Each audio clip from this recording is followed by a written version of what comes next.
Session we discussed about the data visualization part, right? So what is data visualization? First of all, why do we need to use data visualization?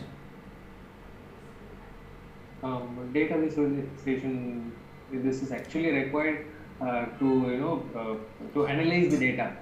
Okay. We could analyze like how it is, for example, supermarket or sales which month it is going high. We put it in the a chart or pie diagram. Why don't you share your experience, Arun? Hello, You are into hello. banking, right? Arun, can you hear me? Yes. I'm able to hear you, sir. Okay. My experience, yes, I will definitely share. See, with this diagrams, we will immediately analyze. For example, I have 20 members in my team. Example, okay.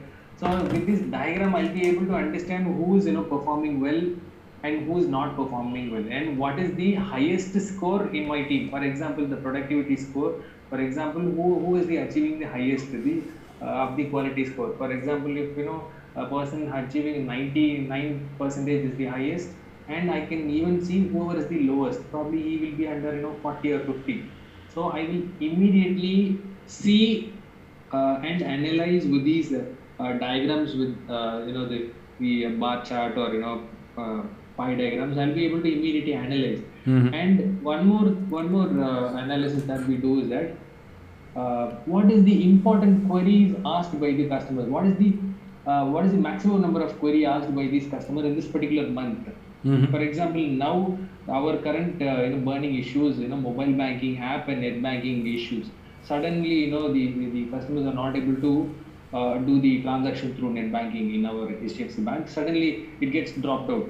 Whenever the customers are doing transactions, suddenly it gets dropped out, and the customers are getting SMS stating yes, the transaction is successful, and in the system it is just blank.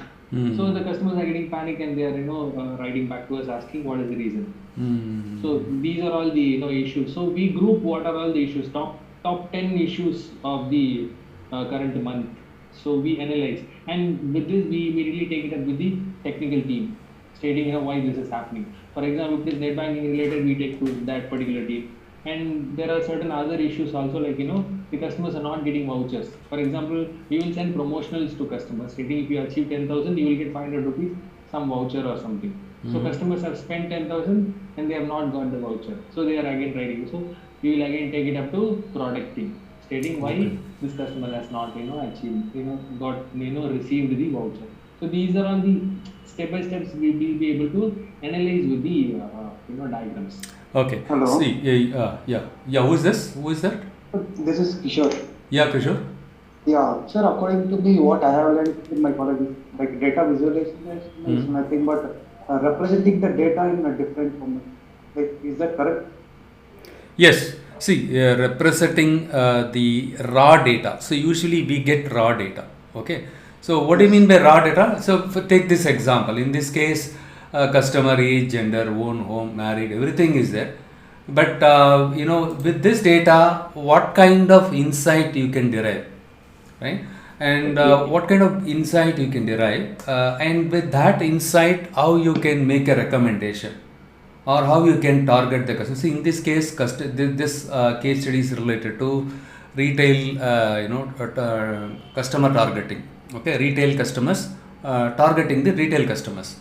So in this case, which customer should I, focus more, right? Let's say the banks, like in the case of banks, the customer base is very high, and even in the case of retail segment, if you see the number of customers are very high, especially the big box retailers like Amazon, Walmart, Target, and Macy's, right? Even these bigger big box retailers, right? So they are the data volume is very high, and again, right, the customer base is very high, and they cannot afford giving the offers to all the customers, obviously, right? So for example, you start a business, and you wanted to give discount, 20% discount on the product. So by giving 20% discount, your margin will be very slim, right? Even though your margin is very less, profitability, I meant profitability, okay? Your margin is very less, you are okay, but you are focusing on volume. More number of customers should come and buy it. But in spite of giving more discount, and end of the day, right, if your profitability is not good and the response is not good from the customers, then what is the point, right? The operating, we call it operating margin. You have to pay salary to your employees, staffs, and building everything. And finally, when you see your net profit, if it is zero, right, then no loss, no profit, but zero, then what is the use, right? And now the question is, I cannot give offer to all the customers or special offers or coupons. I cannot give all the customers. Potential customers only I can afford to give.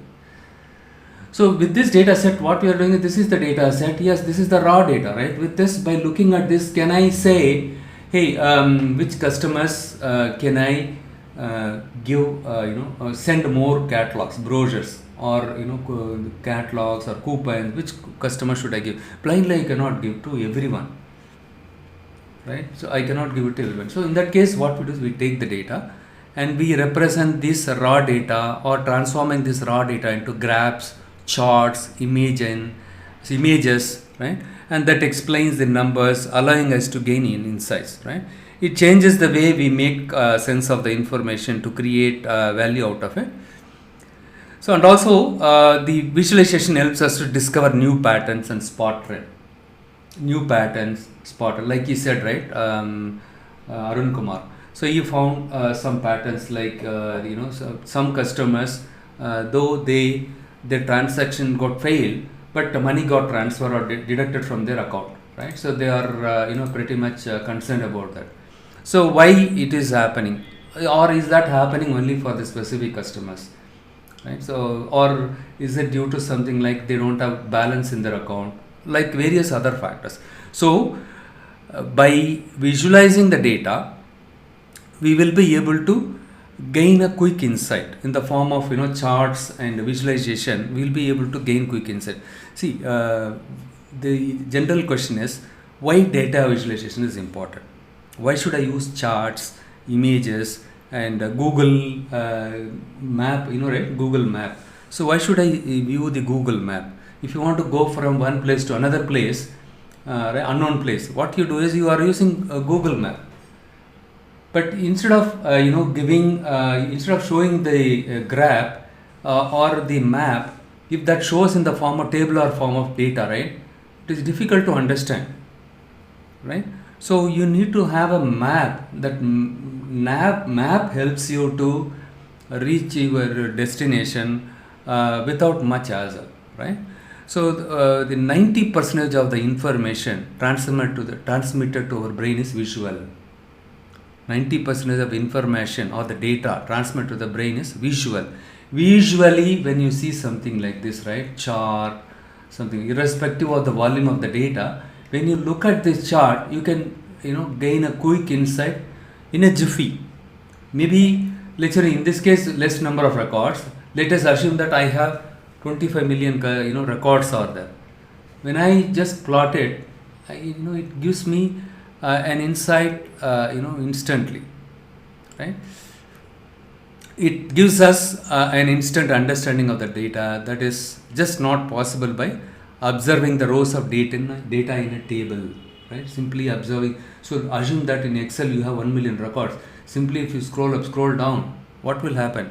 Still you will not be able to say concretely, this is what is happening, these are the customers or potential customers, these are the customers or non-potential customers. Again, within the potential customers, which subset of customers are more likely respond when I contact them, or when I make a cold call, or when I share the brochures to them, okay? So that is where the data visualization plays an important role in, it helps the data scientist or data analyst to gain a quick insight, right? So with the help of data visualization, we can gain a quick insight instantly, and we can make a course correction in case of any issues are happening, if you find it anything, right? So we can act on it quickly. So if you delay, if you keep on delay without visualizing the data or without performing any analysis, what will happen is things can go haywire. Okay, so last week we discussed about, in the last session, right, we discussed about, right, this data set, marketing data set. So here we explored amount spent. So when I plotted the amount spent in the histogram, I could see that it is a right skewed data, right? It's a right skewed data. Okay, fine. Using histogram, we can perform univariate analysis. And also we discussed about bivariate analysis, when we can perform bivariate analysis. So like, if you have a categorical and quantitative variable, so in this case own home, so those customers do not have the house and those customers have house, right? We plotted it here,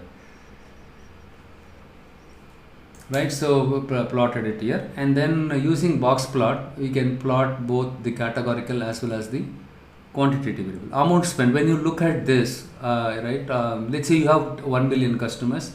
Of the 1 million customers, right, these customers are not owning a house, these customers are owning a house. So this one is the median, right, the average, kind of average, right? Median amount spent by those customers do not own the house is this much. And when you look at this box plot, those people who own the house, their median amount spent in my retail shop is more than these people, right? $1,200, but here $600 or $700 only, right? This is $1,200.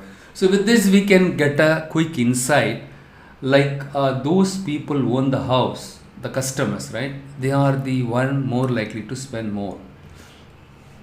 Next one is we use something called the scatter plot. When should we have to use scatter plot? If you wanted to compare the relationship between or correlation between two different numerical variable, quantitative variable, we will be using scatter plot. In the interview they will be asking you, so what kind of data analysis you did it, what are the charts that you used it, so which chart has to be used when, and also can you please explain the insights that you gained it after you did the data exploration. So in the data scientist, right, in the case of data scientist, they use this term exploratory data analysis, exploring the data analysis. Okay, so in this case, yes, we have used scatter plot. Scatter plot is to compare the correlation between two numerical variable.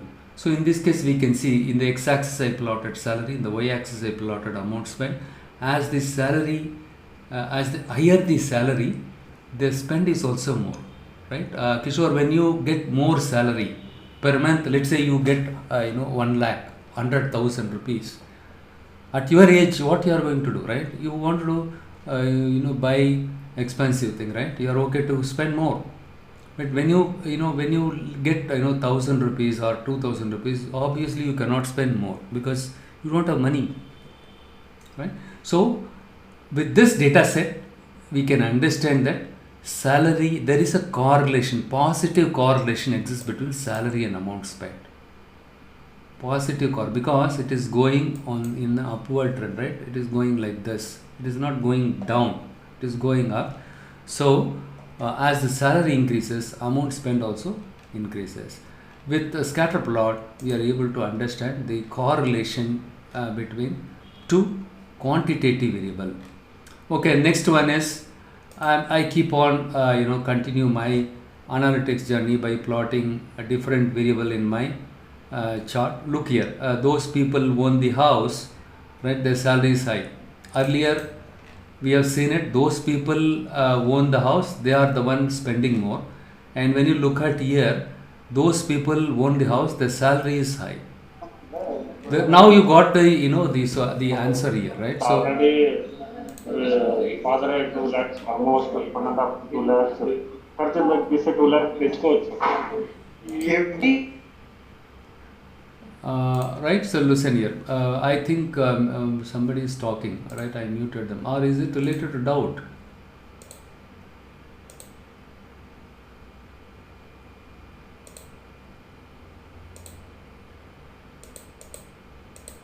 Okay, I don't know. So today, Hello. fine. Yeah, who is this? Hello. Hello.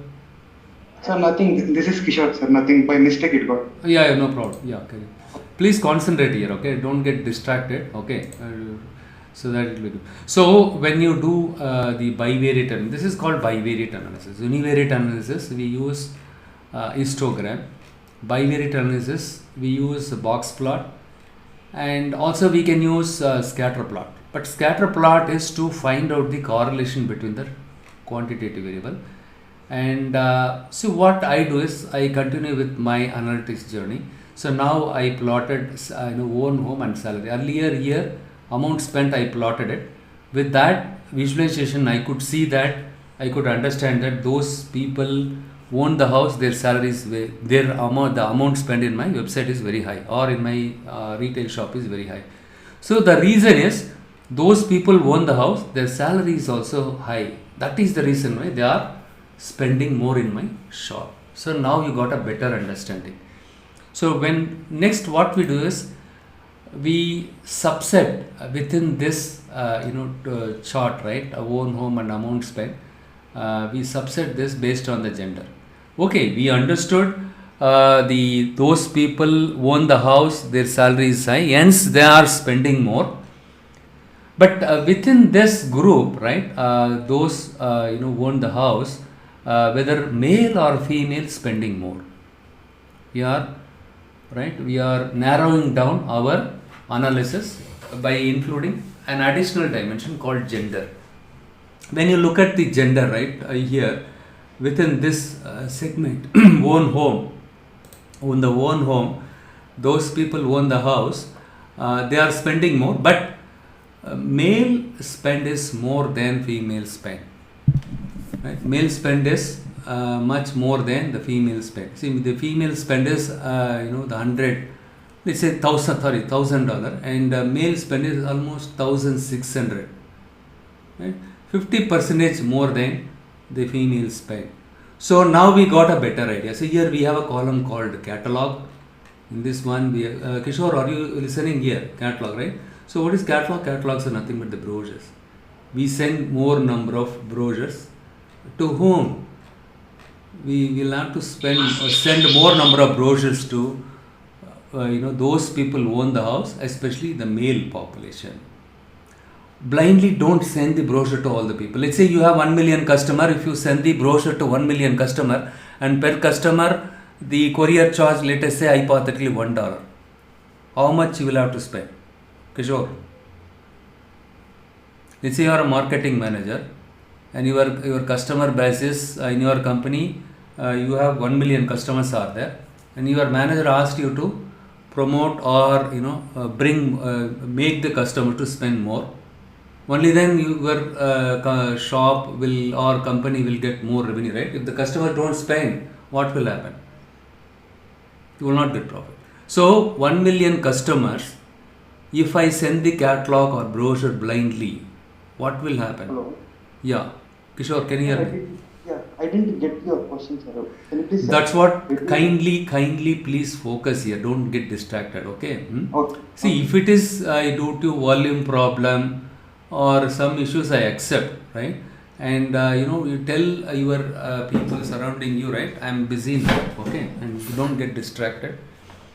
See here, the question is, I explained you what is catalog. Catalogs are nothing but number of brochures, right? Number of brochures.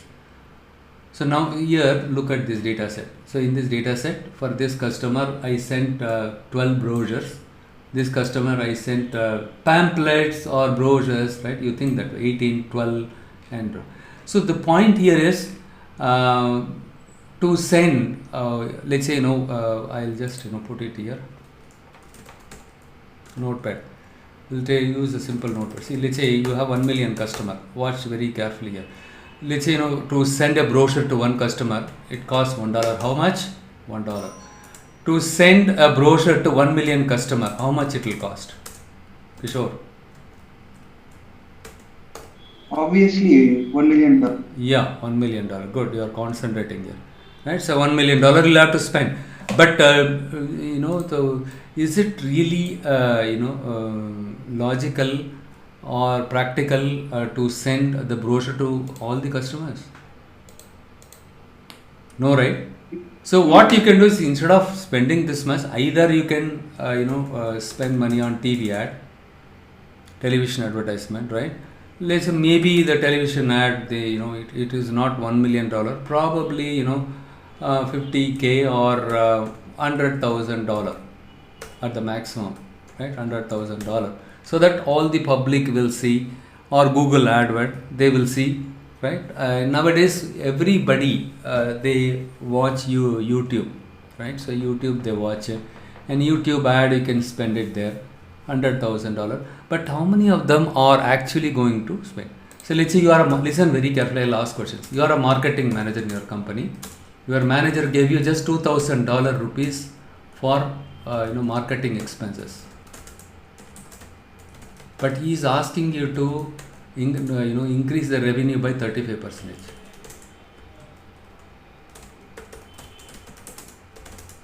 By 35%. You are a marketing manager. How much he gave you? $2,000 only. But here, if you send it to 1 million customer, you will have to spend how much? $1 million. But for you, he has given only $2,000. Are you able to getting it? Please concentrate. If you say you don't understand, that means you are not concentrating here. Okay, fine. Okay, so $1 million you cannot spend because your manager, you are a marketing manager. Above you, AVP, assistant vice president is there. He is your manager. He tells you, hey, I can give you $2,000. I don't know what you are going to do. You need to increase the revenue by 35%. So what you will do is you take the data and then you analyze it.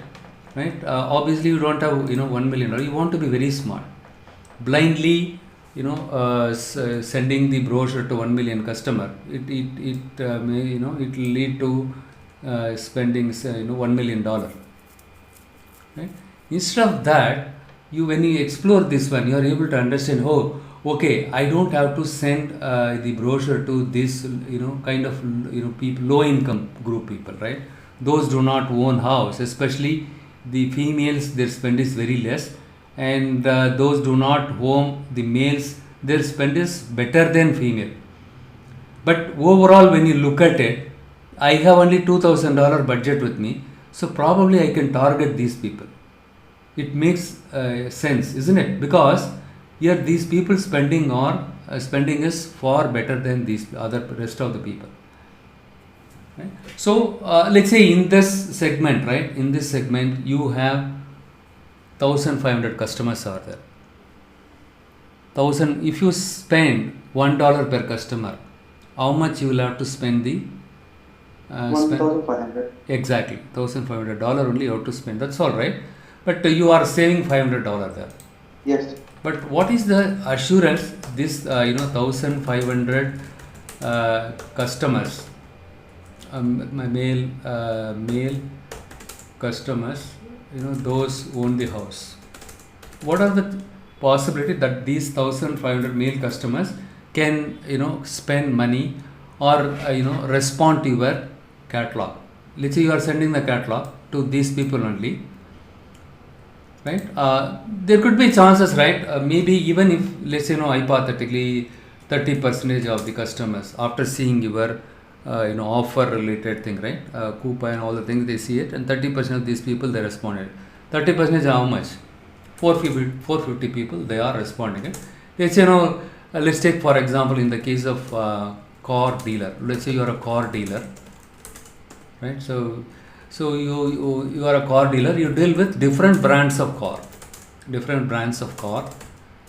and do you think Lamborghini car can be bought by all the customers? No, right? Only high to very high income group customers can only buy it. Like celebrities, like Prabhas, and what is the villain name here in that movie, Bahubali? Right? So the Rana, right? Those guys are young guys, and also they are having lot of money, right? And just for hobby and fancy sake, they can buy it. Hey man, the Lamborghini they recently launched with a new model. It's very impressive. Good, let's go and buy it. Let's think that way, right? So these 1,500 customers are potential customers because their income is very high and they are also owning a house, right? So if I send the brochure to these customers, the chances are that they are going to buy Lamborghini or Lamborghini car, right? Lamborghini, right? They call it Lamborghini car. But if I send the brochures to this group of people, do you think they will buy it? No, because by looking at this itself, it's very clear their spend is very less. Here, the spend is also, these guys are good, but compared to these people, they are promising. These customers are promising. So you will send to these customers only the brochure, because brochure also it's not free, right? It involves money. So 1,500 customers, if you send $1,500, let's say $1,500, let's say $1,500 for your marketing expenses. How much your manager gave you? This manager or your manager gave you? $2,000. You're not concentrating, right? Your manager gave you, hey Kishore, I'll give you $2,000. That's all. This is for marketing expenses. I don't know what you are going to need to increase the sales. So you targeted, while you perform these analysis, you are able to gain a better understanding about the customer. It's kind of a profiling, customer profiling. So now you understood this set of customers are promising customers, rich people, right? Rich people can afford to buy more or buy this kind of expensive car. So even though they are rich, 1,500 customers, they are rich. Let's assume that in the year 1,500 customers are there. They are rich customers. Even though they are rich, that doesn't mean they'll have to buy it as soon as they see your brochure or catalog, right? Probably they would have purchased recently, or very recently they would have purchased, right? In that case, they will not buy it. But still, there could be chances 30% of these people, they buy it if they see your thing and if they respond, because the comfort and the rate is also not so high, and the outlook is very good, and mileage on all aspects they are very happy, and also it's a sports car kind of thing, right? So in that case they don't mind. 30% of the people, after seeing your catalog, they are okay to buy. I'm going to ask questions now, okay? So out of 1,500 customers, when you write the 30% when they responded, so 450 customers, right? When there 35% of 1,500, how much? 450 customers, right? And how much you are expending it? By sending the catalog, you are going to expend only 1,500 only, right? Very simple. But you spend 1,500, 450 customer responded. It's an expensive car. Per car, the profitability is $1,000. How much you will get? $50,000. $450,000. How much you invested as a marketing manager? $1,500. No, yeah, 2,000 was given. You spent only 1,000. Still, you are able to get the return in terms of $450,000. How much you saved? $500 you saved.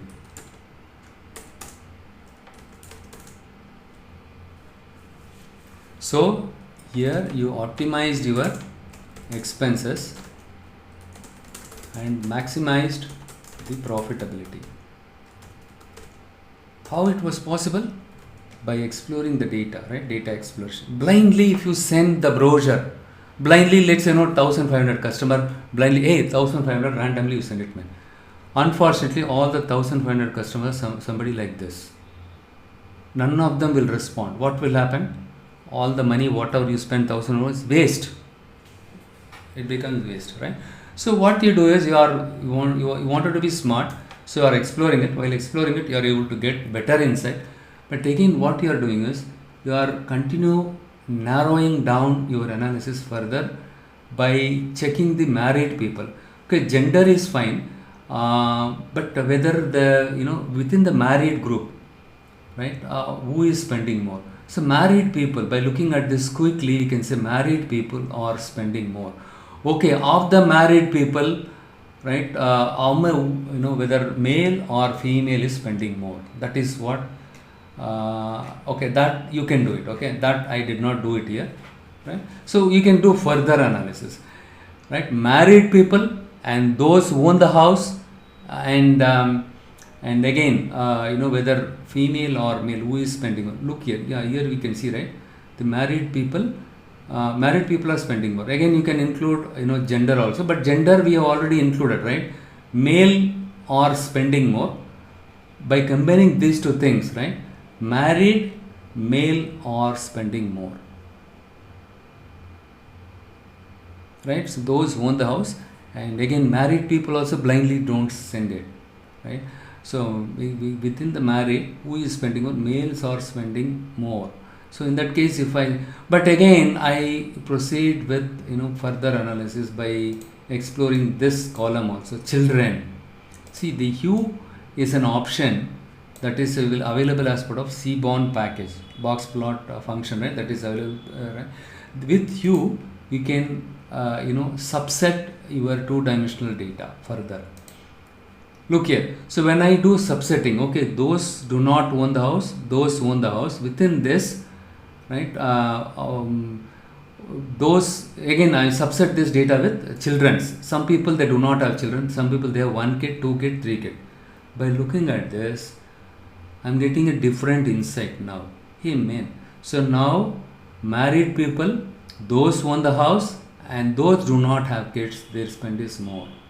Probably we can target this group, probably include this one also. These people, right? So we can see that those people have more kids, their spend in my shop is very less because they have a lot of commitments.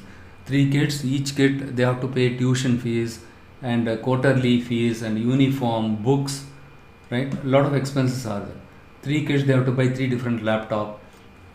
We are selling only grocery. Let's assume that way, right? So in that case, what will happen? Obviously, they cannot spend more, right? So now you got a much better insight. So that's the reason why I explore the data as much as possible to gain better insight.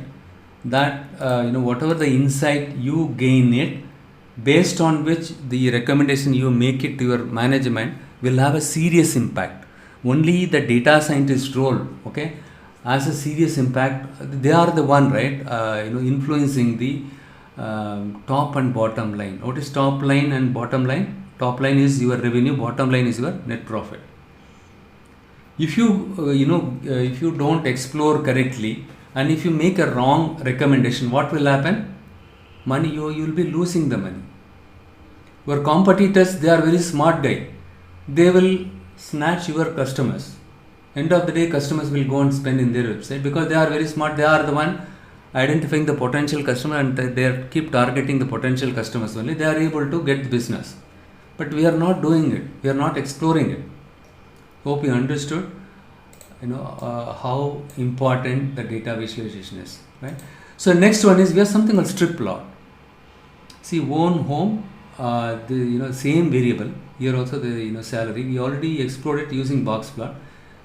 We have something called strip plot. When you use strip plot, it gives you in terms of the distributions in a much detail or granular level, right, where the data is clustered well. So here the gender, the blue is female and the orange one is male. Blue, if you look at it, right, majority of the females, right, those do not have house, their spend is less than $2,000, $20,000. But here if you see, right, those who own the house, you can see a cluster here, both male and female, right, their spend is more here. So strip plot gives you in depth the how scattered the data in detail it will give you. And we have something called jitter equal to true. Jitter equal to true will give you much better the scattered the distribution of the data. Okay, by looking at this you will get better insight. And we have something called swarm plot, right? Swarm plot, look here, this is much better, isn't it? By looking at this you are able to understand the majority of the females, their spend is less, but there are some females here, right? But net if you see this one, right, a majority of the females, or let's segment like this, high spend, medium spend, low spend. So high spend customers in this segment do not, those do not have the house, right, females. And here, but here also we could see the cluster medium spend females, right? On a range of let's to 20,000 to 40,000 females are spending. But whereas when you look at here, right, so more than 20,000, right? Are they both male and female? They are. So look here, but when you look at this, you can quickly say males are spending more compared to females, because it is more clear. But here female also equally, right? Yeah, female also. But compared to female and male, female data points are clustered so closely, right? Clustered very well here. So hence males are spend more. But here also we can see males, right? Female high spend. So let's say 100,000, 1 lakh. But here some people, but beyond 120,000, right? So these people are not spending. Hardly few people. Look here. Hardly few people are spending more than 60,000. But when you look here, 60,000, right? More than up to 80 to 84,000. Majority of the people, married people and male people, they are spending more. So with this you can understand the distribution also, right? How based on the clustered thing, right? Data. Next, I have a column called catalogs. When I look at this, so the count plot will give you number of catalogs, right? So listen, 6 catalogs are there in one column. 6 catalogs, how many times we sent? How many we sent? 55. 12 catalogs, how many we sent in the last month? 62. 18 catalogs, 24. By looking at this, 18 catalogs, right? We sent more. Almost close to 72. 18 catalogs we sent. Fine. And when I look at this one, catalogs, when I explore further here, right? One thing is very 24. So more the catalog when you send to the married people, those who own the house, the spend is more. But here, look here, the 6, 12, 18, 24. But here also the same pattern we can see that more the catalog. With this, what we can generalize is more the catalog you send, more the chances the customers can respond. But what is the amount spent? End of the day, amount spent also matters, right? So these people, probably we can look here. So this, right? So 1, 2, 3. These people these 3 group of people we can send more catalogs, so that see these people, right? Maybe these people are not spending well because we did not send more catalogs. See, we got additional insight now. So now the question is it because I did not send more catalogs, they did not buy it, or is it something like, but overall when you look at it, right, those do not have the house, those who own the house, already we have seen it, the amount spent was not much, right, and because the salary is not high, in that case there is no point in sending more number of catalogs to these people, right? So probably we can target this and this group also. If you have more marketing budget, right, you can spend money by sending the brochures to this 3 or 4 segments of customers. But still these customers are very promising. So we have something called factor plot and amount, right? So here own home, column, kind, swarm plot. See, we can combine all the things. We have seen the swarm plot here. We can combine the swarm plot with factor plot. In the factor plot, look here, those who own the house, those do not own the house. Within this, to view the detailed one, right, it is very good one, factor plot. So those do not own the house, right? So 24 catalogs when you send it, their spend is more. But still, when you use a swarm plot, right, so not so clustered, right, here. And if you look at here, right, so 18 catalogs, if you send it, but hardly few people they are spending. Though I send more catalogs, hardly few people are spending more.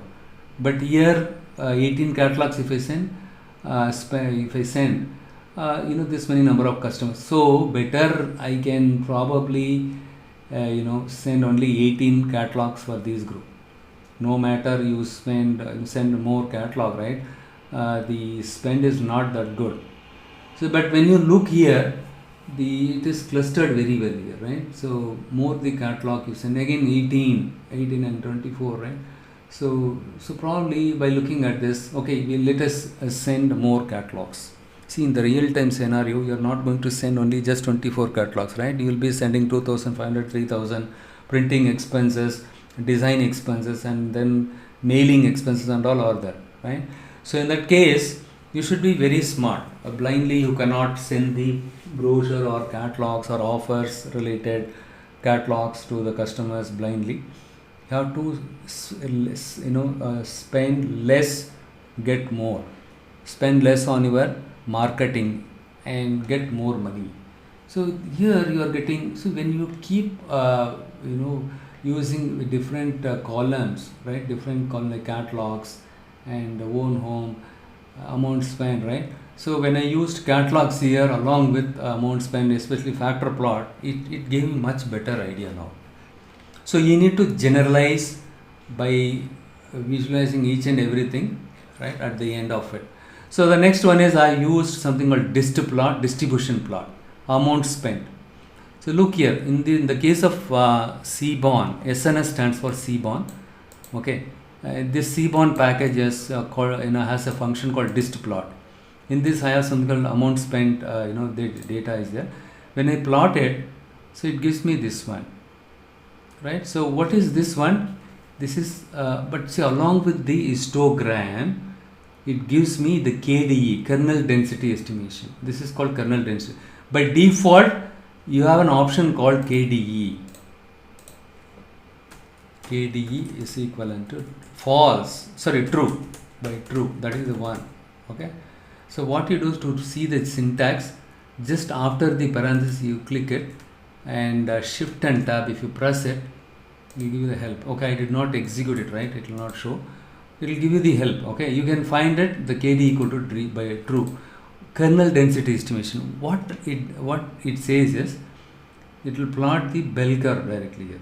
But when you looked at this one, histogram, we concluded it is a right skewed data.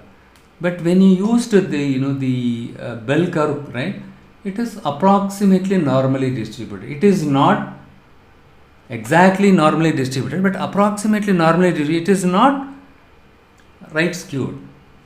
See, in real world, you will not get bell curve, very normal distribution, you cannot get it. Somewhat you will be getting it like this, okay? But here, it starts like from here. So the advantage of KDE is kernel density more reliable. This is more reliable because it takes into account of each and every small value in your data set. Whereas the histogram, it creates the bucket from here. So anything less than 0, it ignores it, histogram, right? That's what we can understand. So by default, KD, kernel density estimation is true. That is the reason why the bell curve embedded on top of the box plot. Fine. So next we have some joint plot. So we know very well you can plot only one variable using a histogram. Listen very carefully. Kishore, for you only I am repeating everything. Right? In the case of joint plot, along with the histogram, you can plot another chart also, scatter plot. See, you can combine scatter plot with the histogram, with joint plot. Amount spent, marketing salary. See, amount spent here, the first one is the x-axis and second one is the y-axis. Okay, in almost all the charts, it's like that only. So, the x-axis is amount spent, y-axis is salary. You can see as the salary is high, the spend is also high. With scatter plot, you can understand. And also, amount spent, this is the distribution. It's approximately normally distributed, and when you look at this is also kind of a normally distributed, approximate salary. Fine. Distribution you can say, and also you can see the correlation between the two variables. In one chart, you can interpret two different things. And instead of using scatter plot, we have something called heat map. So cor is a function. This is the one will give the correlation between two variables, right? See, if I say by looking at this chart, as the amount spent 33,000, right? When you compare this salary, okay, only those people earn more, they are spending more. That is what in general we could see, right? Those people earn more, they are spending more. Fine. If I can tell my management, hey, there is a correlation exists between amount spent and salary. What they ask us, and the Americans, right, in general, when you make any presentation to them, they will ask this question. Okay, there is a correlation exists between amount spent and salary. Is there any way you can quantify it? That's where the core function is coming into picture. And again, the correlation value you can show it in a variable called core. And if you plot it, right, using heat map, unknown equal to true. Unknown equal to true is it will plot the quantified the correlation value also. For example, here amount spent and what is that? Own home, right? 0.34, the relationship. But when you look at the point of salary and amount spent, the correlation is very strong. How can you say how strong a correlation between two variables? Using the core function, correlation function. We discussed about this one during descriptive statistics, right? So, right, higher the value of your correlation tells there is a higher correlation with your variable, amount spent, fine. So 0.48 is also, catalogs also, okay, fine, and previous spent, fine. So these are the variables. Using the heat map combined with the core function, we can plot the correlation between each and every variable. But end of the day, we are interested in amount spent and gender, right? Amount spent and own home and married people 0.4, so almost 50%. There is a moderate relationship exists between married people and amount spent, right? And likewise. So next one is violin plot. So violin plot is much helpful to understand where the distribution is more. Look here, most of the customers are falling in this place only. In the case of those do not own home, right? The median expense is somewhat the white color, tiny white color, right? Here the median amount spent by those do not have the house is somewhat $800 or $700, whereas here, right, it is more than $1,000. So the more the number of customers are here within this, and here you have more number, the spread, right, you can understand here with this. And facet grid is a very popular one. This is the one is very important one. Look here, facet grid, this is my data set, data frame name, and call is catalogs. There is a column called catalogs in my data set. What I do is I just define the facet grid and assign it a variable called g dot map the catalogs along with amount spent using bar plot. You can show it me. Orientation is vertical instead of showing horizontal. See, we have 4 different categories, right? Catalogs, right? The catalogs itself 4 different categories.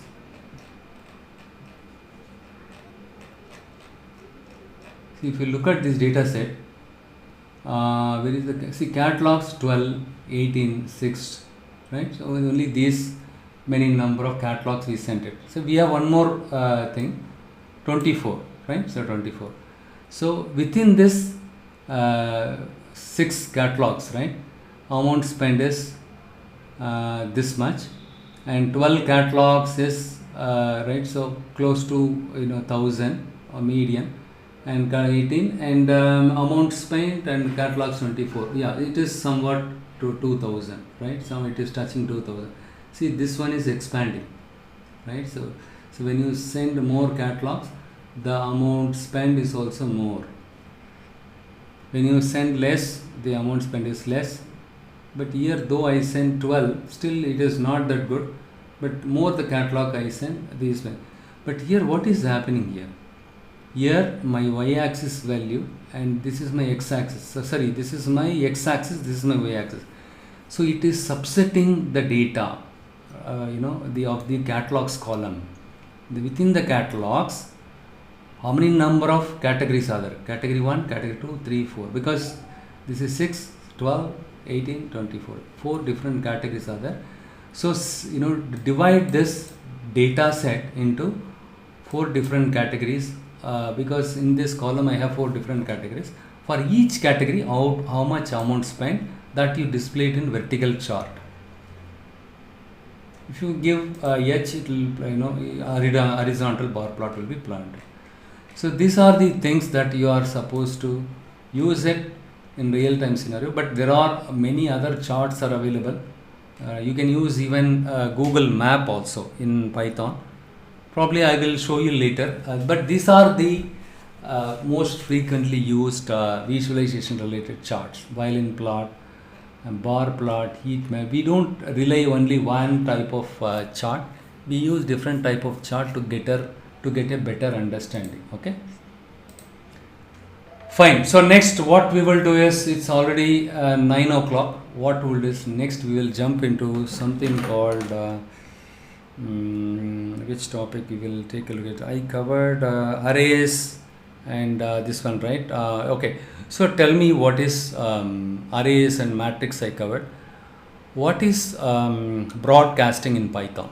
What is broadcasting? Vetri, you asked, right? What kind of question I can expect from the interviewer as part of Python? They will ask questions like this: what is broadcasting? See, in the case of NumPy, right? NumPy treats the arrays with different dimension during arithmetic operation. It can lead to certain constraints. For example, you have something like I showed you, right, the other day. I will just use one PowerPoint and I'll show you.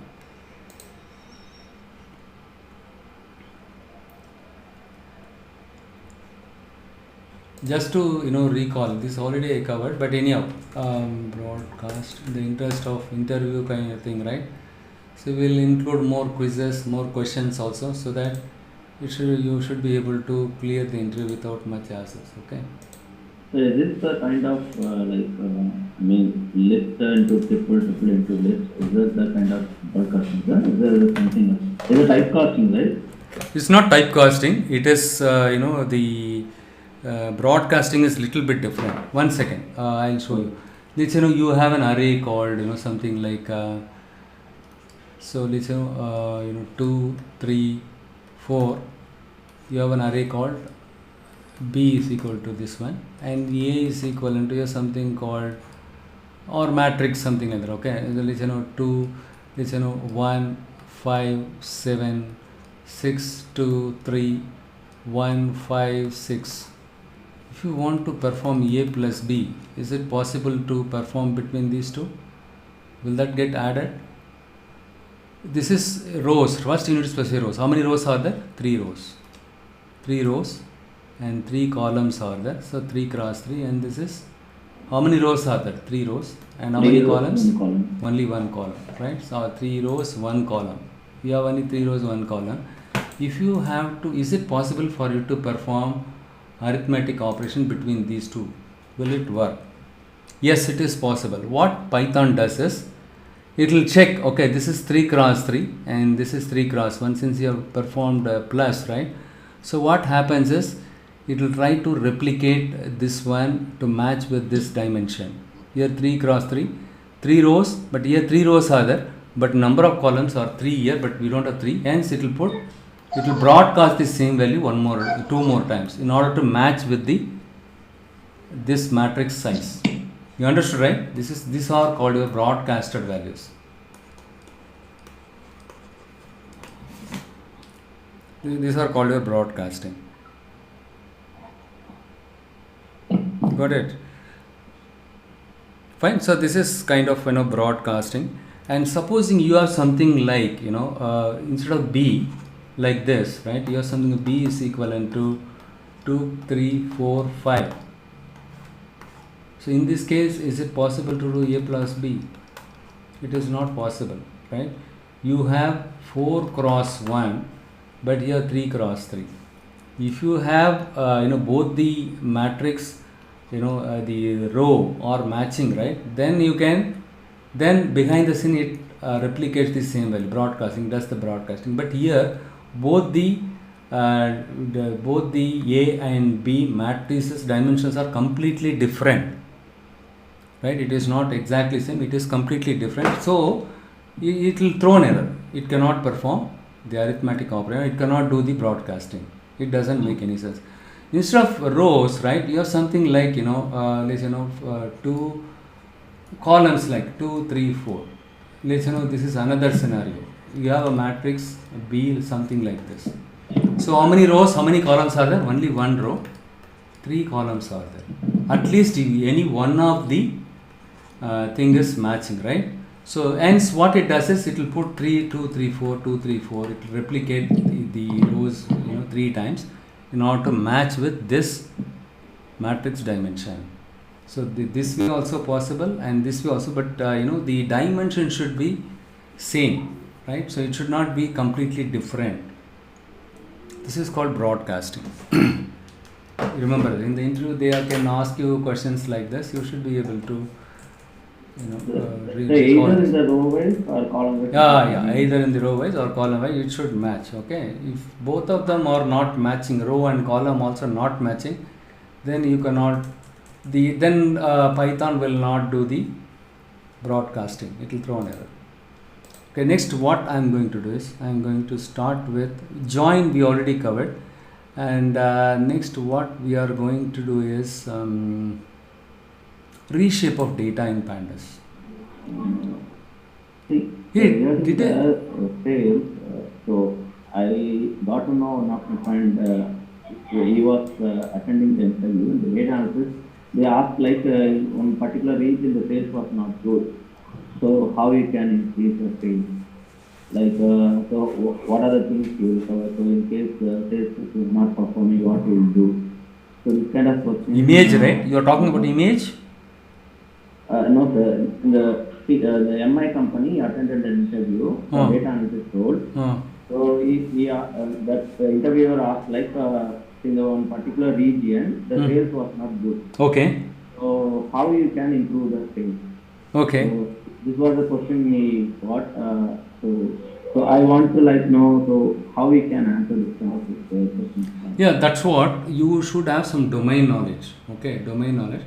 But still, with some common sense, we can tell, right? So, supposing I wanted to specific region, the sales was not good. But again, you need to explore why the specific region, specific product was not selling well.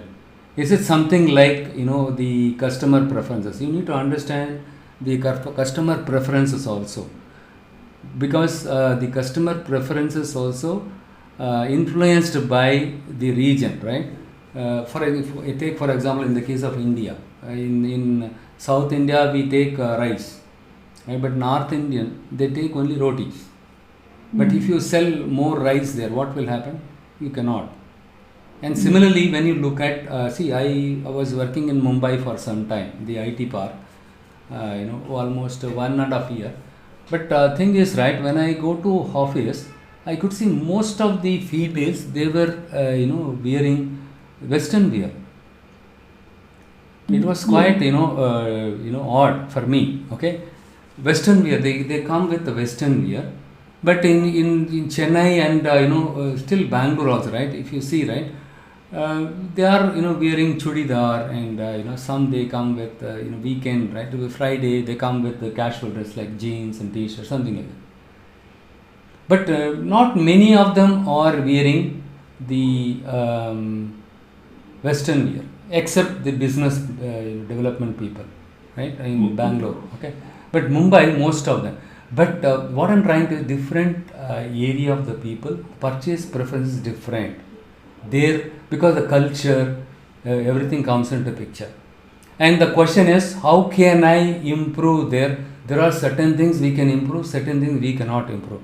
If you try to sell a wrong product in the wrong region, right, you cannot improve it, right? Yes. So first find out what is the customer preferences. Let's say customer prefer the Western wear, but still in that area our business is not good.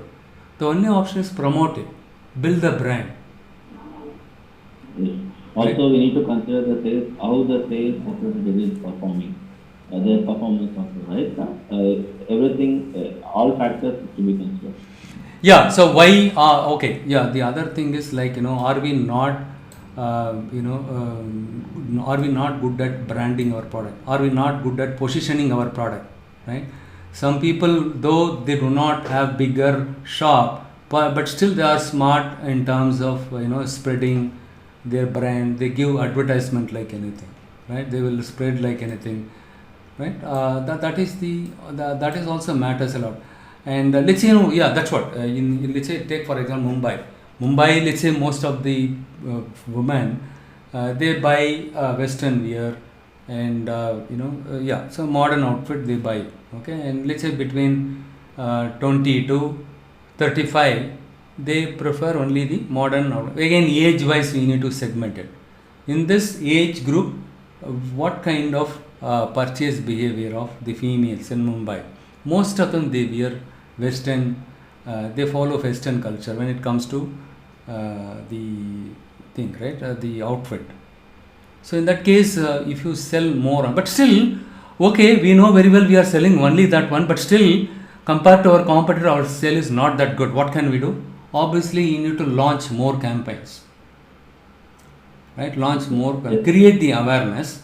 But even, let's say, you have Myntra is there, right? Myntra, and many people, even Snapdeal was not so successful, even though their process, everything is good, still they are not good at it because they lack promotional skills, right? The marketing is very important, and also price also matters. Come up with different pricing strategy compared to our competitor. Our price is more, but their price is not good. And again, shipping charges, we charge more compared to our competitor. So you need to do some kind of you need to come up with pricing strategy. Hello, am I audible? Hello, I think somehow I Yes, sir, you are audible. yeah, 1 second. See, the pricing strategy is also very important, right? So different segment of people, different prices, right? Again, your price should be on par with your competitor. If you just say we offer quality product, Arrows is a brand, shirt brand. The same brand is sold by my competitor also, but he gives 10 rupees less than my price.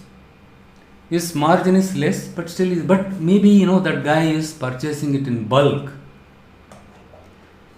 right? So pricing strategy should be good, right? And sales is not good. Again, when we look at that, the prices we sell, our price is more, selling price is more compared to our competitor. That could be one reason. Again, though our price is on par with our competitor, and again some kind of charisma, right? You see Flipkart, right? Literally they went by the charisma only. But only the other important reason is cash on hand. They came up with the concept cash on hand. Even Amazon, they did not have that in the past, right? So not many, India they understood, not many people they have credit card, almost 15 years back. Credit card, debit card also was not there. You cannot expect them to use the card and make the payment online. Even people were hesitant to buy credit card.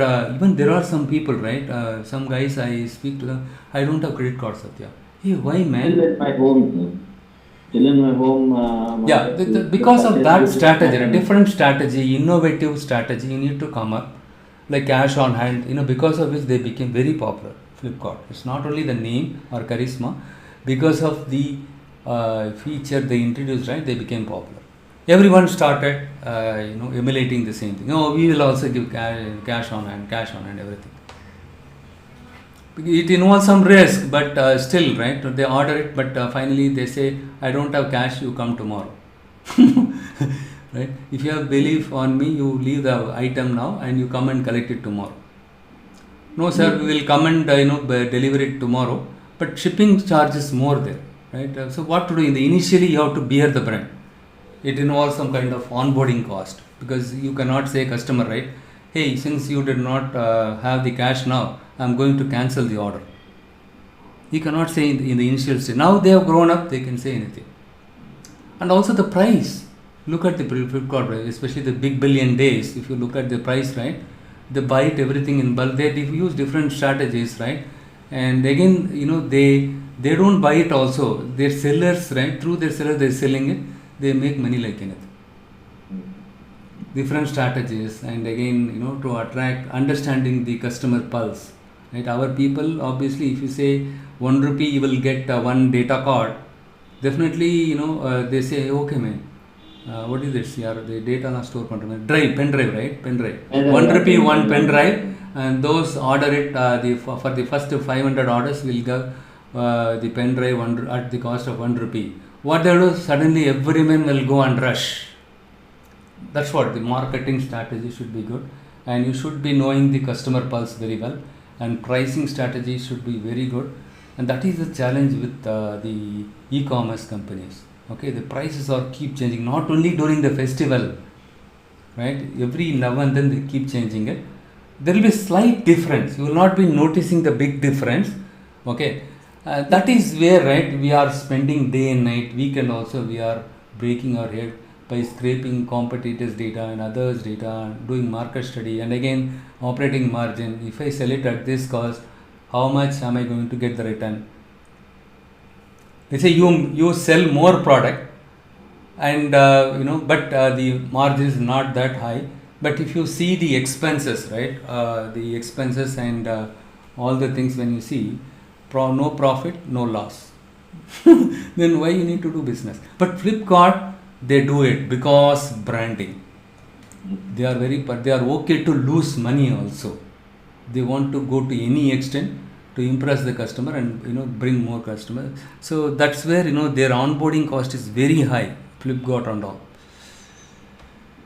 They got flakes anyway. Yeah, right. They are okay to go to any extent to acquire the customer. Now Walmart acquired Flipkart, right? So need not to say about Walmart, right? So Walmart already they became popular because of the low cost.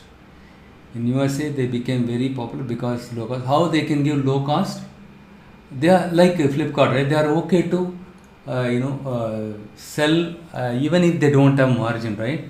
Very wafer thin margin, even if they have it, they are okay to sell it. The whole objective, they want entire customer to swarm in their retail shop. They are stamping their name into the customer. Exactly, right? The customer will think, right, oh man, forget about at one point in the customer, right, the mindset will be set like this. Hey, forget about other guys. Walmart is very cheap and better we'll go there. Waste of time. Yeah, they created a mindset, right? It's kind of addiction. They created some kind of addiction. So everyone goes to Walmart, and again now Walmart they acquired Flipkart. Even Walmart guys, they are astonished. The strategies used to buy Flipkart guys, right? So like 1 rupee pen drive, all the things, right? So some kind of Yes, I got it. Right. So and again we saw, right, if you buy so and so thing, you will get free rice and free sugar. They don't give free, but they say 1 rupee per kg. If you buy 1 rupee 1 kg, if you say, all the customer will go and order it. But end of the day, right, they will understand only when you buy this much and you are eligible to get sugar at the cost of 1 kg as 1 rupee. They are making people get used to it. Yeah. So I don't know how many of you have seen my WhatsApp status, right? In the WhatsApp status, I put one guy, right, watermelon. Per watermelon, he charged 3 rupees. 3 watermelon, it costs 9 rupees. But he says, 1 watermelon 4 rupees. Okay, if you buy 3, 10 rupees I can give you. So what that guy customer does is, hey man, you mentioned about 1 watermelon is 4 rupees. But I bought 3 watermelon now. But it cost me only 10 rupees, right? I saved 2 rupees. But at the end of the day, customer thinks, the seller is, the vendor is, or the salesperson is an idiot. But actually, the salesperson is, smart guy. Right? But had he not, put this display thing, right, a display card, what would have happened? You would have visited and you would have bought only 1 watermelon. Even had he mentioned 3 rupees, do you think you would have purchased 3 together? No, right? These are different strategies, different gimmicks are there, okay? Different. So that's why many people became success, and still many people not, became success because of strategy. Microsoft, right? And even Apple OS is very, very good. Right? It's very, very nice interface, very good. But their marketing strategy was not good, and again the price was very high. And Microsoft, they said $50 you pay, and you get your operating system up and running. Right? So since the cost is very cheaper, everyone started installing Windows, and Windows became a billionaire now. Anyhow, those are different. If you talk, so many things are there. We can keep on talk. Fine. So okay. Next, what we will do is let us jump into. What is that? In the interest of time, I will take this script directly and I'll walk it out. Don't think, right? I'm just reading the script. See, in the once you do the coding in real-time scenario, let's say you work for American customer or Walmart, you are working from Chennai TCS, and the status you need to walk your script to them, right? The same thing I'm going to do it now. Let me see. This is my thing. I shared it to you all, right? The GitHub thing. 1 second. Let me go to Python script.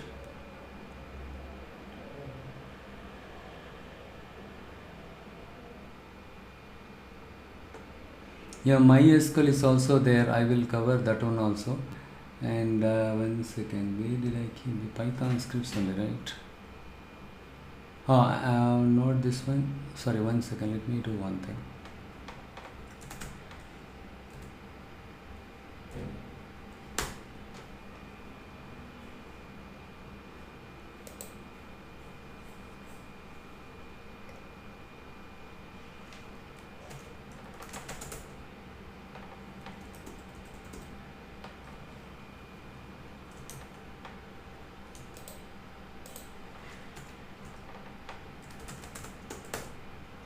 Okay, I kept it somewhere.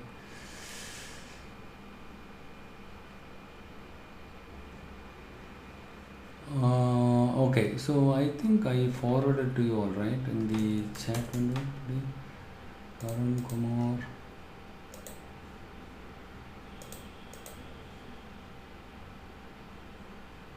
Yeah, reshape we already discussed, right? Pivot table.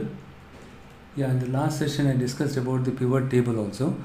And yeah, I thought of showing you the missing values, the importance of missing values also. Just give me a second, I will check here. And it should be here in my thing. See, you have something like this data, retail missing.csv. 1 second, handling.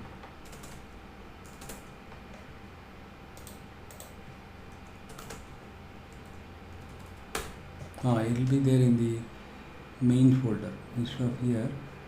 Yeah, you can go here.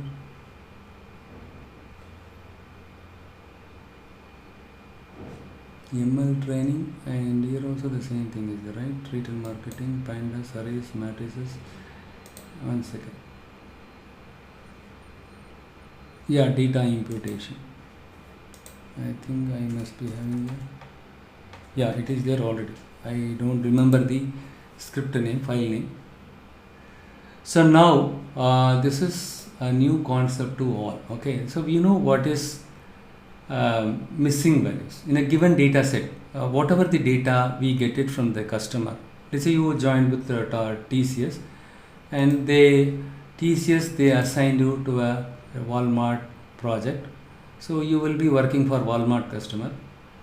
They want you to do some kind of data analysis, and they give you the data. First you need to check whether the given data is fit for analysis or not, right? So is that clean data? First of all, is this clean data, or is that whatever the data given by them was complete and consistency? You need to check all the things.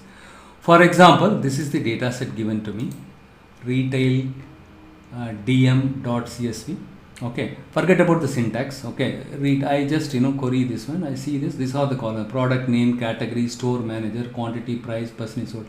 How many columns are there? Only hardly 6 columns are there. Of the 6 columns, 3 columns we have quantitative variable. Rest of them are kind of string data type, right? String variable. And top 10 records I could see here, right? I start explore the top 10 records of this data frame. By looking at this data, right, you can see that okay, there is NEN, missing values are in quantity column, and percentage sold also missing values are there. Near also missing values, here is also missing values are there. Okay, what is the big deal? Why should I worry about missing values? Why should I worry about missing values?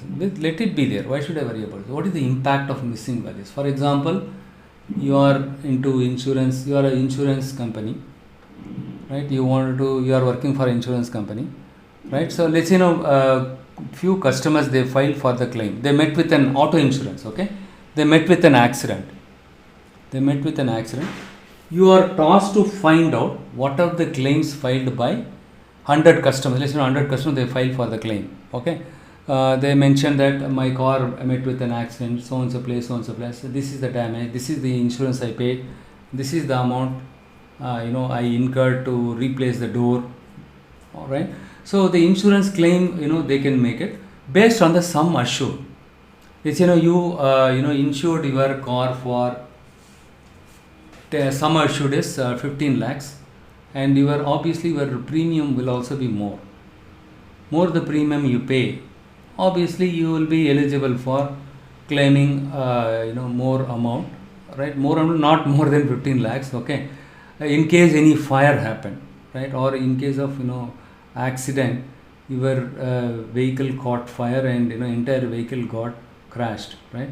So it became ashes. So in that case, right, they will see how genuine, right? They will send some people to evaluate asses, right? And then they will decide whether is this a real claim or is a fake claim, right? Some people, what they do is their car is very old, right? Better I will set off fire and I will get the entire money back from them. See, let's 10-year-old car, though the car price is 15 lakhs, right? And now the current price is just 2 lakh, 5 lakhs or 4 lakhs only for that. After depreciation, all the things, right? So again, they will take into consider depreciation, everything. Insurance company, they will not give, even though you paid a higher premium for higher thing, right? See, the point here is, we have a column called age of the vehicle. Age of the vehicle column, let's your vehicle. Let's Kishore is owning this is Kishore data record, and this is the car name, and in this one, right, age of the vehicle is not there, missing. And then sum assured is missing. Then how can you find out how much he eligible for claim? Okay, he met with an accident, it's a very genuine case, and even FIR has been filed. It's a very genuine case, but how much is he eligible now? Right, given his car condition, everything, right? So how much, even though everything is genuine, the insurance company will try to negotiate with us. They'll say, hey, I can only pay this one, only this one. In the classic example, health insurance, right? They say, hey, this is pre-existing disease, we don't cover. Man, I paid insurance premium, everything, now you are saying pre-existing. Yes, sir, did you not read the class? Pre-existing, we don't cover it. Why should I pay it? It's already there. If anything new, right? Let's say you met with an accident, which was uncertain, right? Which you never expected. That we'll cover. But still, they negotiate, sir. For your some insured for this thing, and number of accident happened more. You have a column number of accidents, age of the car, premium amount paid, or sum assured. It's number of times you met with an accident. Based on that, also the claim amount they will determine it. If you keep on meeting with accident, and every time when you file for the claim, let's say 4 times you met with an accident, 4th time also you cannot go and ask, right? Hey, I insured for 15 lakhs. You give me the 15 lakhs. You cannot give, right? Because already you met 3 times the accident, and you claimed 3 times already. We need to take into account. So certain columns are very, very important, very critical to the decision making. Those columns, if you have missing values, right?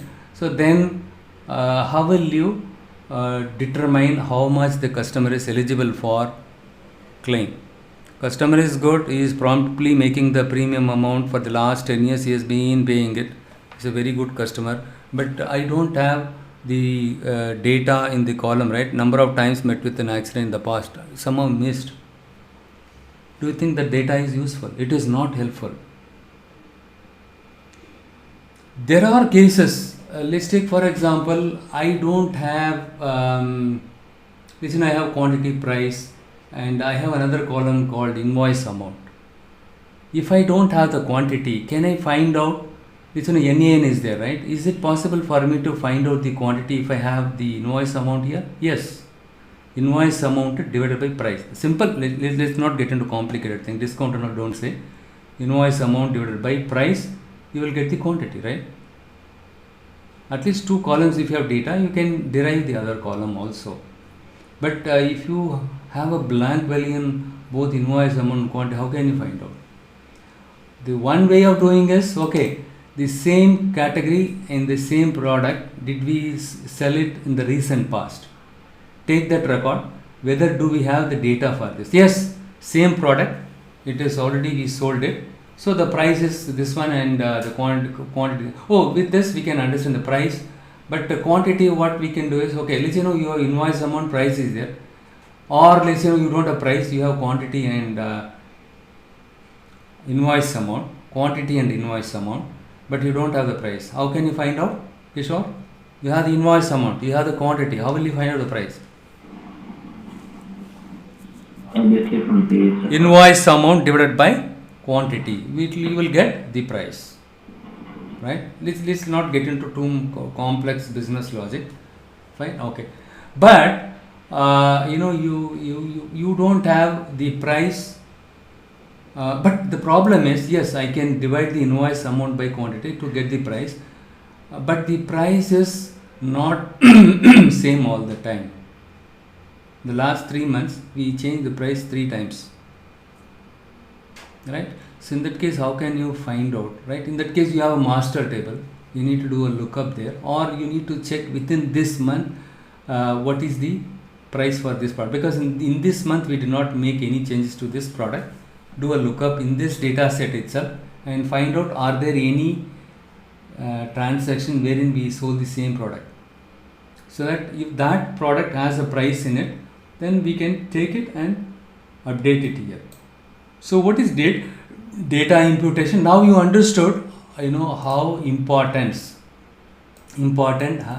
to filling the missing values, right? Or what is the impact of having a missing values in a data set, right? You cannot make any decision, right? So if you have missing value, the one option is you can remove the record which has missing values in the column which are very critical to make decision. But let's say there are customers, right? They give you only 1,000 records. They will say, hey, I have only this much of record.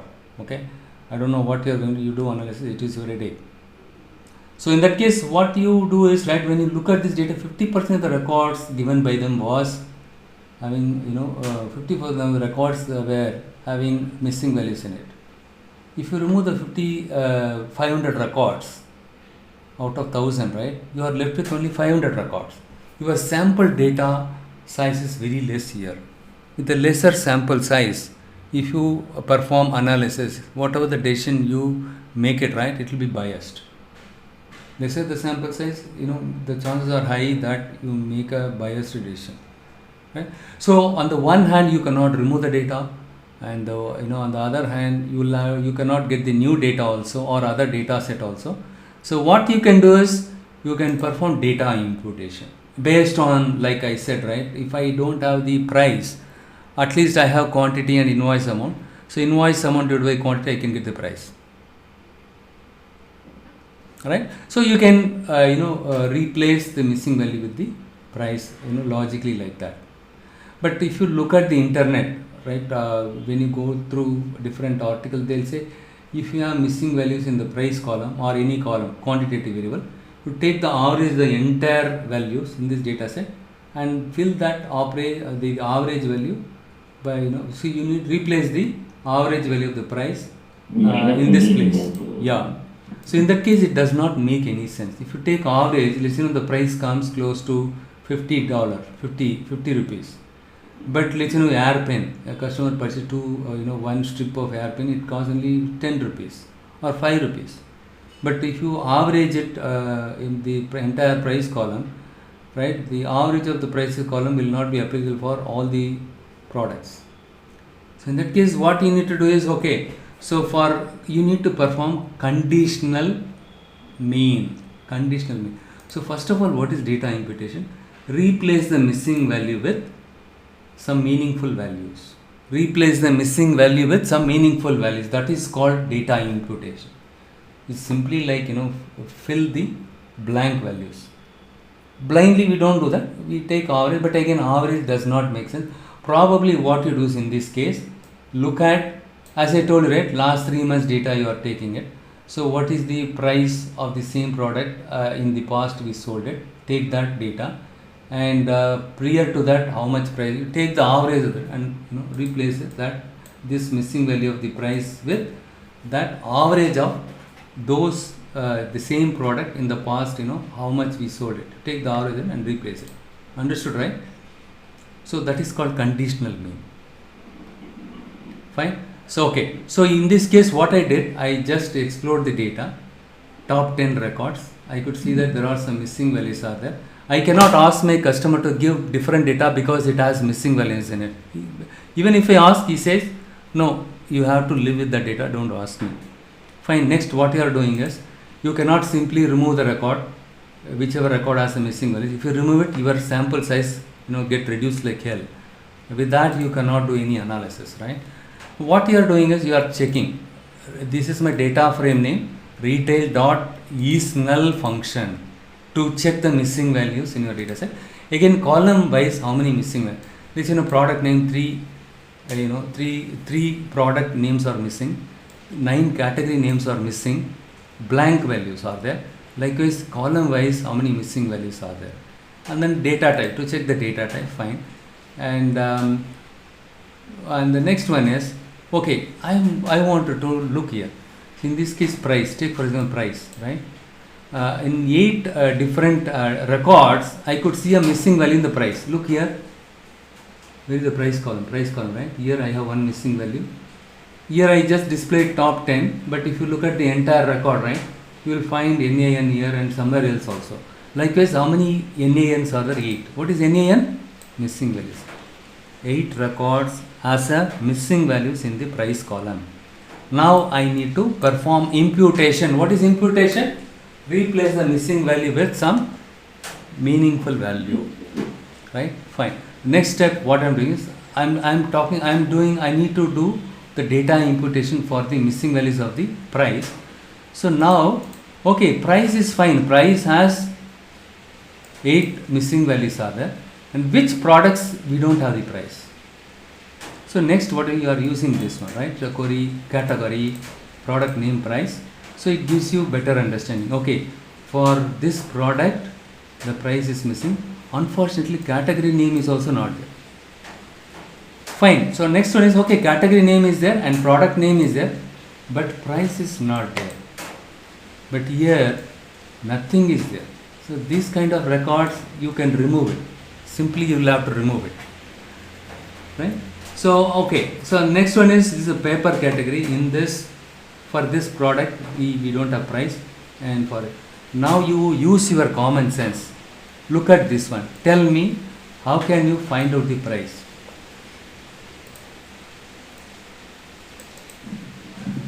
So here we don't find any quantity or anything else. Basically, you can go with the. Yeah, you cannot derive it. Yeah, you can also include quantity here, comma quantity. But here we don't have invoice amount, right? So in that case, you cannot divide the invoice amount by quantity to get the price. First of all, invoice amount is not there. So as you said, basically we have to go. So what we will do is, okay, the categories appliances, the home's HEPA air purifier. This air purifier falls under a category appliances. Is there any other transaction we sold the same product under this category? See, this command, right? This helps us to find out which all product has missing values in the price. That doesn't mean, right, all these, each and every product, got transacted only one time, right? Some other customer, they would have purchased the same product one more time. Now I am going to check. I'll just simply scroll down here. I am going to say YEPA. Look here. So I am going to query this one. See, product name is equal to home's HEPA air purifier. Yes. See, in one record we have missing values for the home's HEPA air purifier. Look here. Holmes, listen very carefully, it's a very interesting one, right? So the price is missing here for this one. The record index value is 12. Index value is 12. That means row number is 12. For this we have missing values. We don't have the price for the above. But is there any other record which has the price for the same product? Yes. 5.94. In record number 4, it's nothing but the row index value is 4. For that, the category appliances and the product Holmes HEPA air purifier, we have the price there. In the past, we sold to another customer. We built another customer. In that record, we have the price for this product. So what you will do next, Kishore? So you have to fill in. Exactly, right? You take this value. So this is the price, right? You fill that with it. See, yesterday you sold this product. Yesterday you sold a Colgate toothbrush, right? So in the yesterday data you have the price, and today also you sold the Colgate brush, but the price somehow it got deleted. Somehow mistakenly it got deleted. How will you find out? You go and check yesterday price, right? Oh, yesterday this is what. Okay, good. You take this price and replace this one, right? But programmatically, how will you do that? First, how will you check it? You will check like this. Oh, Holmes HEPA air purifier, did we sell it only once? No, we sell it to some other customer also. That customer, we sold it to this cost. So, here also, most likely this is the price. Simply take this and fill it here. So, to find out the missing values, we have used isNull function. To, how will you replace, the NaN with this one? We have some fill NaN. Fill NA will help you to, right, replace. What fill NA function, what it does is, in the price column, supposing, right, you want to check wherever the missing value is on the price column, you replace with the mean value of the price, right? So you need to take, here I just took mean value of the price. It's not like mean value. You need to take group by, right? Take group by and you need to fill it out. Let us do one thing. I will explain it one more time. So isNull is to check for the missing values in data set. We have drop NA. Drop NA is a function is used. Okay, wherever missing value you drop that record, right? So you can do. So what is how equal to any? We have two options, all and any. So common sense, what is it? In your given data set, any one of the column has a missing value. Let's say you have 10 columns given, Kishore. Of the 10 column, one column has missing value. Just because you have missing value in one column, you are going to delete the entire row. Does it make sense? No, right? Yeah. And okay, so next you will see, we have another option called all. That is the difference between any and all. In the interview, they will ask you this one. Right? What is all? If the entire record has blank values, then it makes sense to remove it, right? Correct. So that's what we have seen it here, right? That this record, entire record has missing values. These two records. These two, NaN. So entire record has two blank records, remove it. This doesn't make any sense. There is no point in performing data imputation. So all is look for all the columns as the missing values. If anything is there, remove it. Drop NA. Drop NA is to remove the record. But again, the drop NA have two options. One is how equal to any, how equal to all. Any is if any one of the column has missing value, remove it. Remove the entire record. That is not logically correct, but it is helpful something like this. See, all the columns I can have missing values.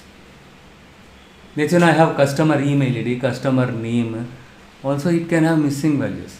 But quantity price is very important. So drop NA, drop the record which has missing value in these two columns. This is very important. Otherwise, you leave the record, don't drop it. You understood, right? That is what it says. Fill NA is to fill the, for example, quantity is there, right? Quantity, how many missing values are? 27 missing values are there.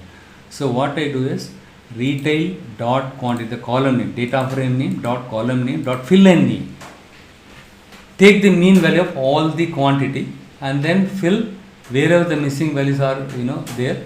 So take the average of the entire column's quantity and then replace the NaN by the average of the quantity. Again, it is not logically correct, but still to understand how to use fill NA.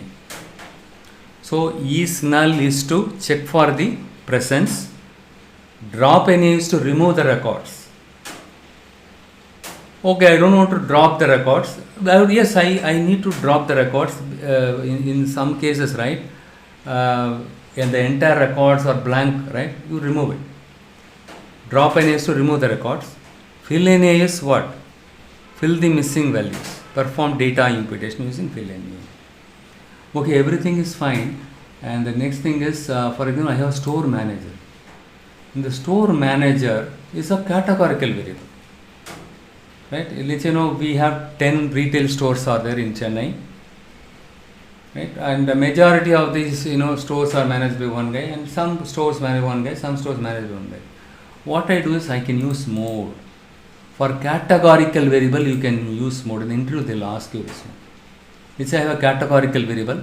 How can you perform an imputation? Can you perform imputation for a category? Yes. Using mode function, we can do that. Using mode. So here what I did, store manager, fill any, right? Retail.store, fill any. So whichever manager name occurs more the time, you take his name and replace the NAN by that popular name of the store manager. Again, it is not exactly correct, but most of the retail shops were managed by store manager, right? Let's say Ravindran, right? He is the one handling most of the stores, and most likely this store also handled by Ravi. Right? In that case, you can go by the mode, right? The most popular value. Take the most popular value of this categorical variable and fill it wherever the missing values are there for this categorical variable. Fine, you got it? So this is how you need to perform the data imputation. So similarly, right, each and every product I check it. So 12 to 1.5 diameter roll wall clock. And do we have, see in this case, look here, I was talking about price. See, Ohm's EPA air purifier, we got the price for another record, right? In the 4th index record, right? We found the price. But there are cases, you are selling it first time. Okay, so here, there is no, previously we did not sell this item. Hence, I don't know the price. At least, had you sold it in the past, you would have recorded the price. With that, you can manage it, right? You can take that price and you can replace this one with that price. But in this case, I don't have anything. So what should I do? Kishore, what will you do? Just a simple common sense, right? Again, behavioral thing. How will you react on this one? What will you do? The simple common sense is, go back to customer and say, hey, this product, I don't have the price. Can you tell me? That's all. But in this case, you don't have to ask him, because the EPA air purifier already we sold it in the past. We have the price. But currently, some of this data got deleted for this record. So obviously, you take copy paste it here. But I have only one product. I don't have any other transactions in this case, right? What is that? Yeah, diameter, this one. So in this case, you have to ask the customer to take this product, note down all the products, wherein you don't have more than one transaction, right? And then go back and send the email saying that, hey, for these products, I don't have the price. Can you give me that? Sometimes customer will say, right? American customers, they are very busy guys. They say, hey, here is the price master with the date, everything. You take it and then you manage it. So in that case, the challenge is it is getting complicated. See, though the number of columns are less, right? The logic is bit complex here. See here in this case, so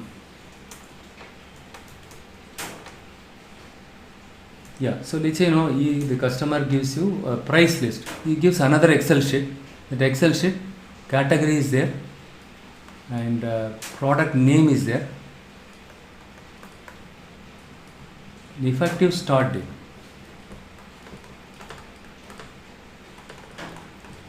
Effective end date.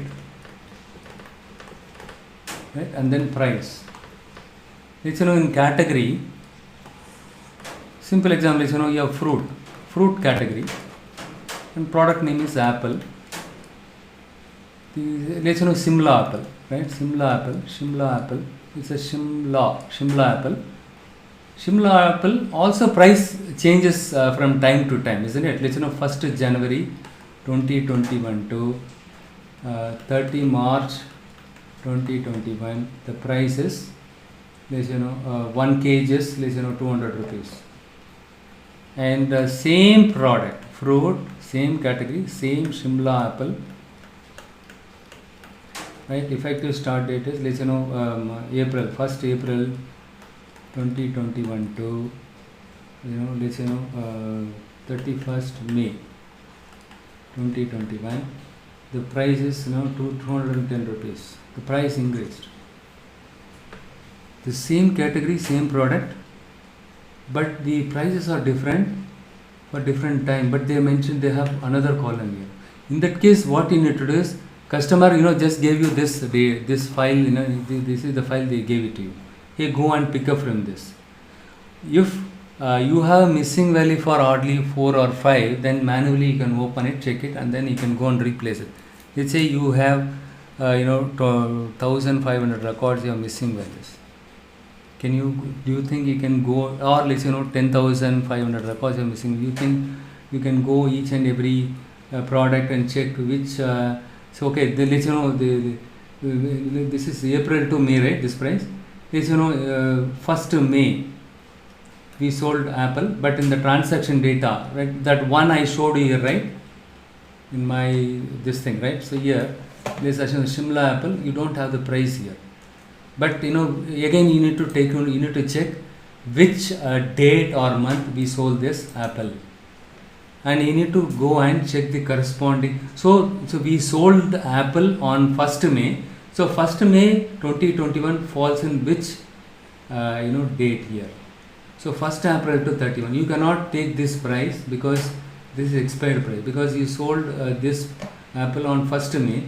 You need to take the latest price. So you can you need to compare this falls between which 2 dates, and then you need to pick up this one and perform the imputation.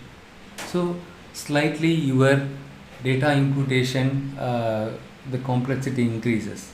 It depends on the business logic. This depends on the business process followed by different companies, right?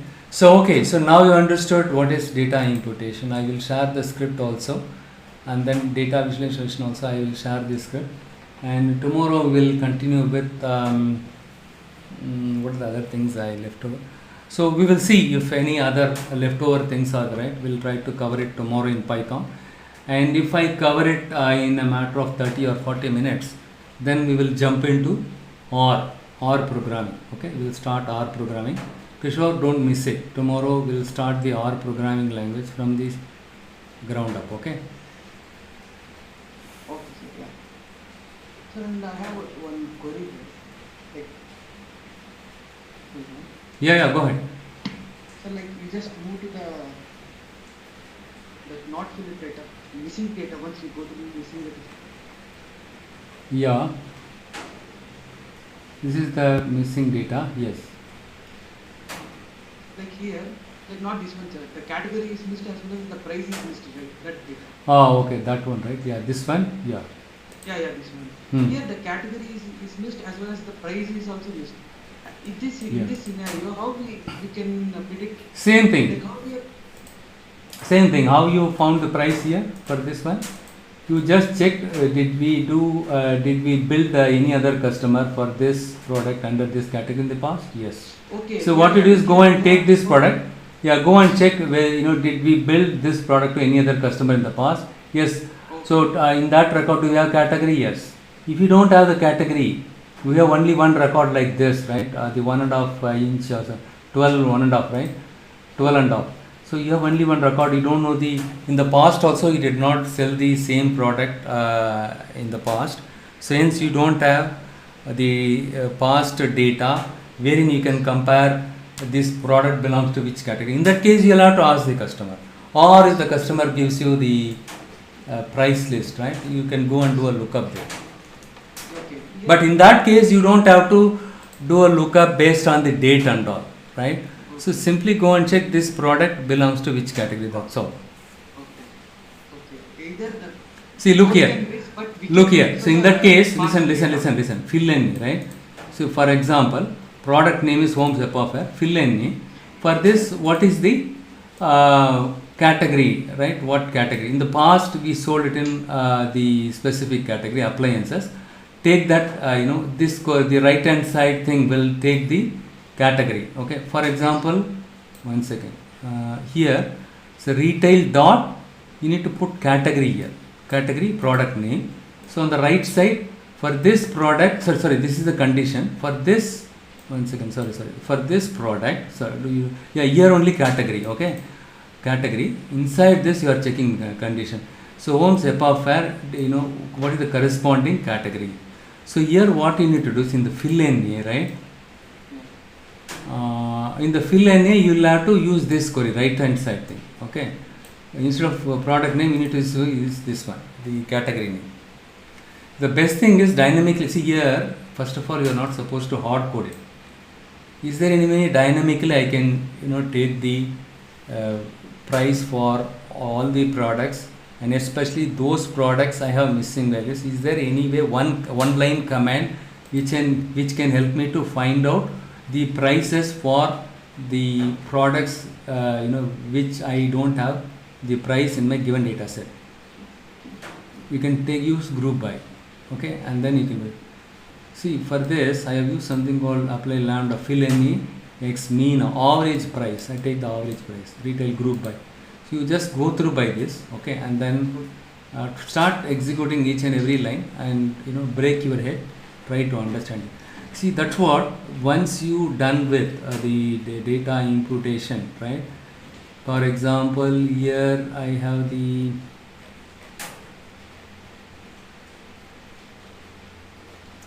so in this case these two records are invalid because it's a blank. Will remove that. In this case you can remove it, but as I told you, 12.5 diameter, right? I don't have any other record. Go back and ask the customer, hey, give me the price. So they give you the price list master, right? Like the one I showed you in my PowerPoint, right? So you need to do a lookup there, and then again you need to check which date this item has been built, and for the corresponding price you need to pick up from there.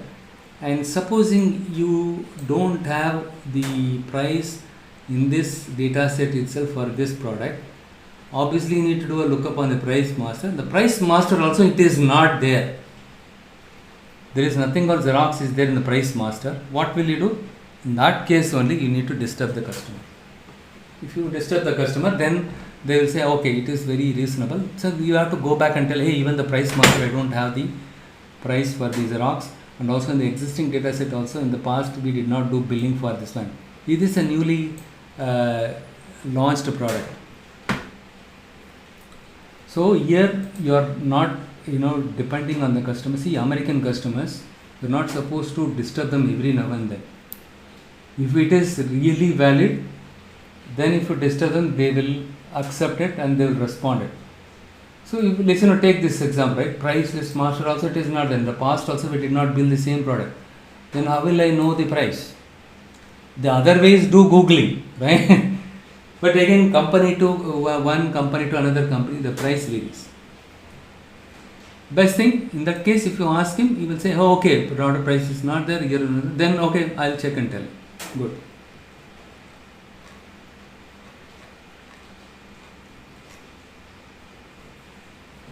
Fine.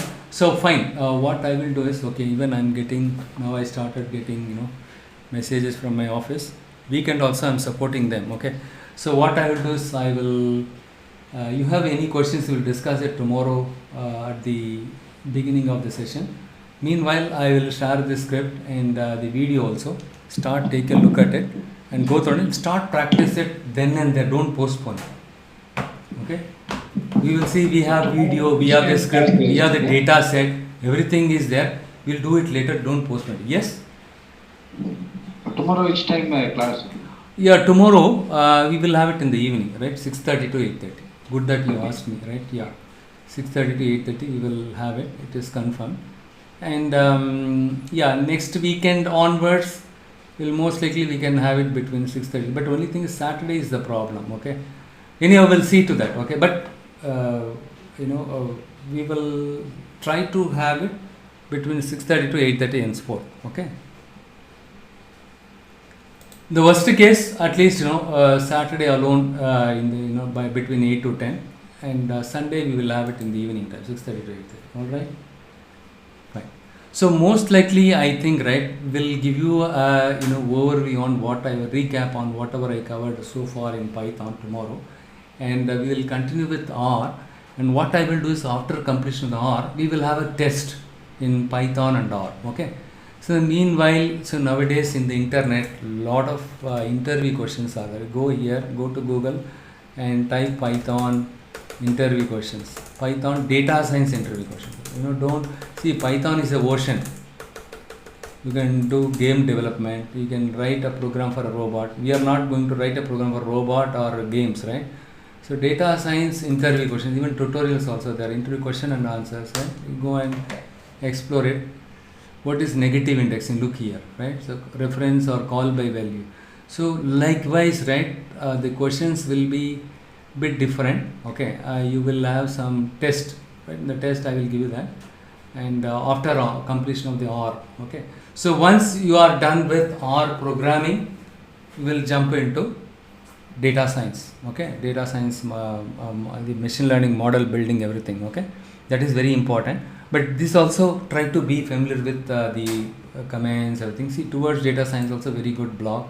You will find a lot of interview questions, lot of blogs, and even in my website also I put the interview questions in the blogs. Okay, you can go and check it here.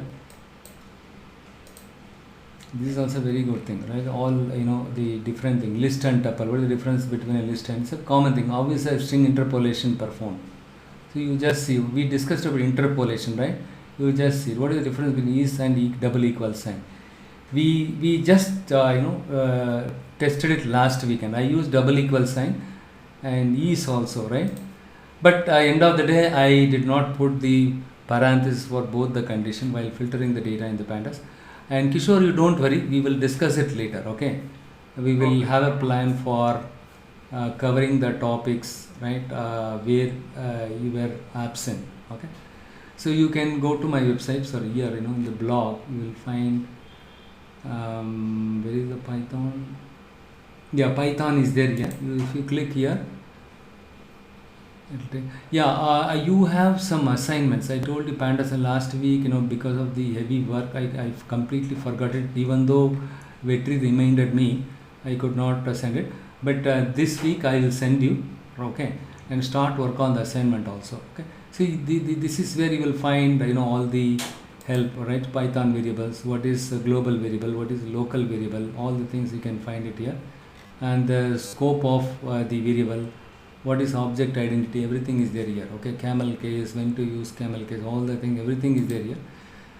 You can also do googling a lot of things, right? Interview questions related to Python data science, you can check it, start go through and prepare it side by side, so that as soon as you complete, right, as soon as you complete the training program, you cannot clear the interview.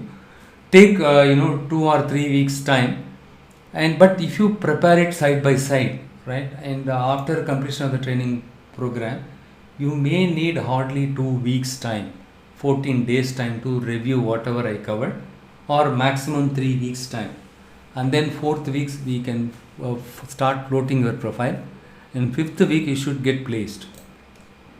And one way for you is Kishore, you joined, any of you joined, I have to cover little thing only for you, July, August, September, right? So August, September end, I think we'll try to cover all the machine learning algorithms, and July, August, September, October month we'll finish the deep learning, computer vision, everything, NLP, everything. Okay, so August month end or September first weekend, you should be in a position to get into a much better job, decent job. Senior people, don't worry. I will tell you I'll explain you with some projects. With that projects, you can crack the interviews. Okay. Fine. So it's getting late for me also, right? We will catch up tomorrow. Okay. Same time. We'll share the script and video little later. Okay. Bye. Good night. Take care.